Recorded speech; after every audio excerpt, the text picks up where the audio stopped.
नमस्कार जी, कैसे हैं आप सभी। सावन सोमवार के दिन हमारी कौन सी दिनचर्या किस स्वरूप में रहनी चाहिए, इस वीडियो में यही जानेंगे। आप सभी को बाल धोने, मासिक धर्म, भोजन संबंधी, व्रत के पूजा नियम इत्यादि की पूरी जानकारी आपको प्राप्त होगी, तो ध्यान से सुनिएगा। और कोई व्यक्ति ऐसे हैं जो सोमवार के व्रत कर रहे हैं किसी कारण से प्रथम बार, तो आप उन्हें यह वीडियो शेयर कीजिएगा। आरंभ करते हैं। सबसे पहले आपके प्रश्न आ रहे हैं कि हमें जो है रात्रि को भोजन में क्या लेना चाहिए। तो आप सभी विशेष तौर पर जो रात्रि का भोजन होगा ना, जैसे कल आपका व्रत है तो आज रविवार की रात को आपको हमेशा जो है बिना प्याज लहसुन से जो है बना हुआ भोजन नहीं करना है। साफ स्वच्छ ताज़ा भोजन करना है। मेरे महादेव छोटी सी पूजा से प्रसन्न हो जाते हैं और कहीं ना कहीं गलतियों से वह रुष्ट भी होते हैं। तो जैसा खाए अन्न वैसा हो जाए, मन शास्त्रों में कहा गया है। तो ध्यान रखिएगा, भोजन संबंधी नियम जरूर से फॉलो कीजिएगा। सबसे पहले प्याज लहसुन का परित्याग कर कर सुबह व्रत करना शुरू करें। अब प्रश्न आते हैं, दीदी नया व्रत शुरू कर सकते हैं? हाँ जी बिल्कुल, नया व्रत शुरू करें। और साथ ही आपके प्रश्न आते हैं कि हम सभी को विशेष तौर पर बाल धोने चाहिए या नहीं। जैसे रविवार का दिन है, कई लोगों ने शनिवार के दिन पूर्णिमा का व्रत कर दिया है, कई लोगों ने रविवार को किया है। तो आपकी इच्छा है आप किस दिन व्रत धारण करते हैं। परंतु कोई स्थिति ऐसी है कि आप बाल पूर्णिमासी के दिन नहीं धो पाए हैं, तो सोमवार के दिन आप बाल धो सकते हैं, परंतु साबुन शैम्पू का इस्तेमाल ना करें।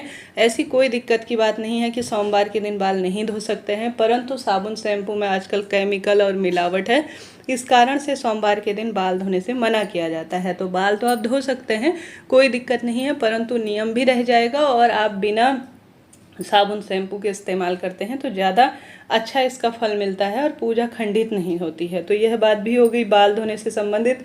अब पूजा की थाली में क्या रखें और कैसे शिव मंदिर में पूजा करनी है, इसका वीडियो पहले ही आ चुका है।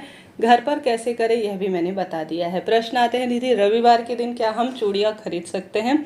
तो आप बिल्कुल हरे रंग की चूड़ियाँ रविवार के दिन खरीद सकते हैं, कोई दोष कोई दिक्कत की बात नहीं है। रविवार के दिन चूड़ी खरीदना शुभ ही माना जाता है, चाहे तो सोमवार के दिन खरीद लीजिएगा, वह भी अच्छा है। तो आपके इसके बाद प्रश्न आते हैं कि दीदी क्या हमें जो है सोमवार को ही आवश्यक रूप से माता रानी को चूड़ी समर्पित करनी है? तो आपको बतलाते हुए चलूँ कि आवश्यक नहीं है कि इसी सोमवार को आप सुहाग की सामग्री समर्पित करें। अगला सोमवार आएगा, 5 सावन के सोमवार पड़ेंगे, तो उनमें आप किसी भी दिन जो है शिव मंदिर में जाकर माँ गौरा को सुहाग की सामग्री समर्पित कर दीजिएगा। साथ ही प्रश्न आते हैं कि दीदी क्या हम सावन महीने में गृह प्रवेश कर सकते हैं? तो आपको बतलाते हुए चलूँ, गृह प्रवेश मैंने पूरी तरह से पहले ही वीडियो बनाया हुआ है, जो कि पूर्ण रूप से मैंने पंचांग भी आपको दिखा रखा है, जिसमें गृह प्रवेश के मुहूर्त है। तो सावन महीने में श्री सत्यनारायण भगवान की कथा करवाकर और जो है अपने सभी इष्ट देवी देवताओं का स्मरण कर कर गृह प्रवेश नए स्वरूप में किया जा सकता है।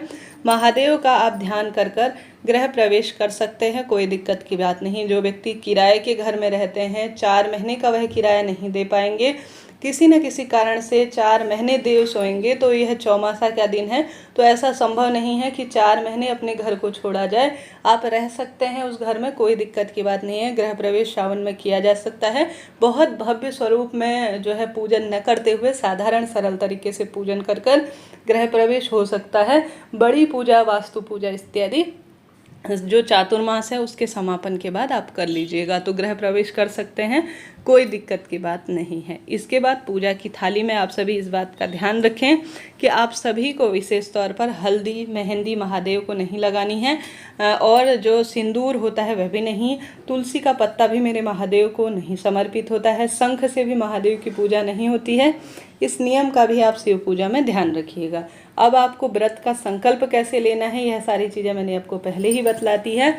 सोमवार शिव पूजा में सबसे पहले ब्रह्म मुहूर्त में उठे सूर्य नारायण भगवान को जल दीजिएगा और अपने घर के मंदिर में या महादेव के मंदिर में विधि विधान से, जैसी आपकी इच्छा शक्ति सामर्थ्य है उस अनुसार पूजा विधान करने का प्रयत्न कीजिएगा। कभी भी महादेव की पूजा अपने आप में सरलतम तरीके से की जा सकती है और भाग्य की रेखाओं को प्रबल करती है।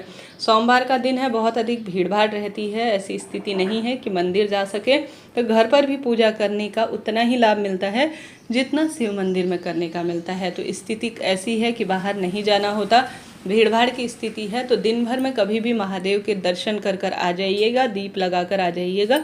घर पर विधान से पूजा हो सकती है।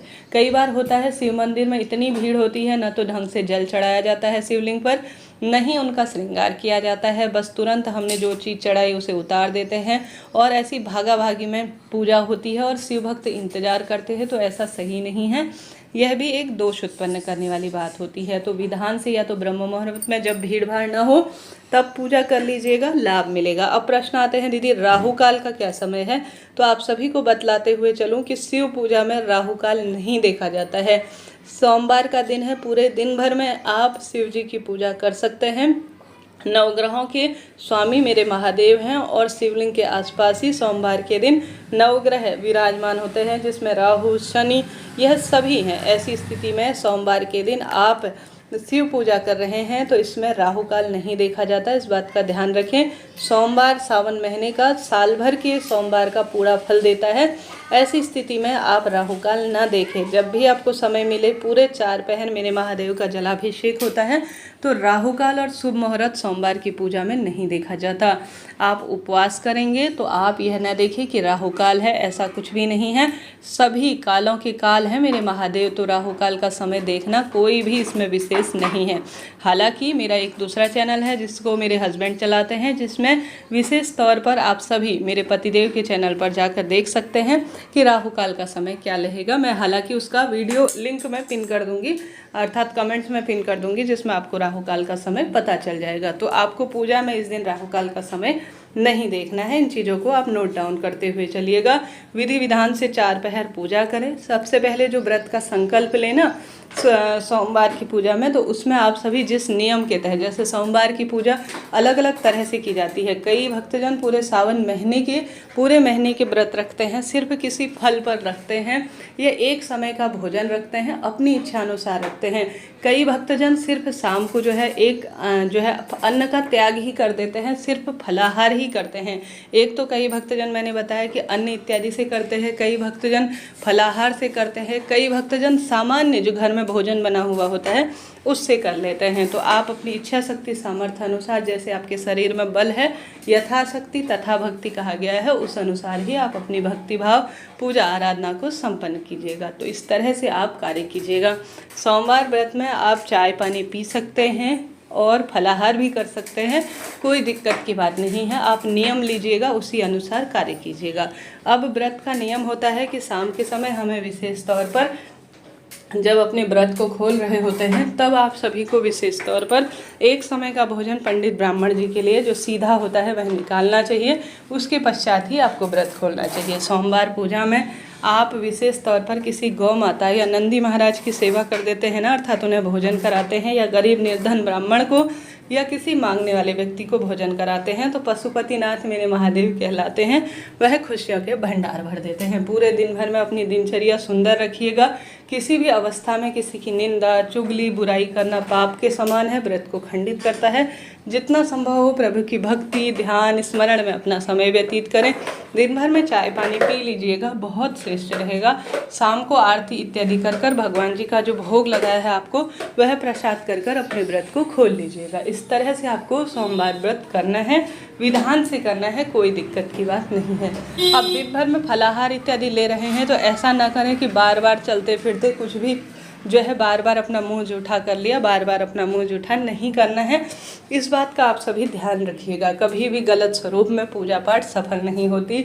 जितना संभव हो भूल चूक के लिए क्षमा प्रार्थी होइएगा, विधान से पूजा करिएगा, भाग्य खुल जाएंगे। कोई भी प्रश्न हो कमेंट्स में आप छोड़ दीजिएगा, सभी सवालों के जवाब आप प्राप्त करेंगे। श्री शिवाय नमस्तुभ्यम। हर हर महादेव।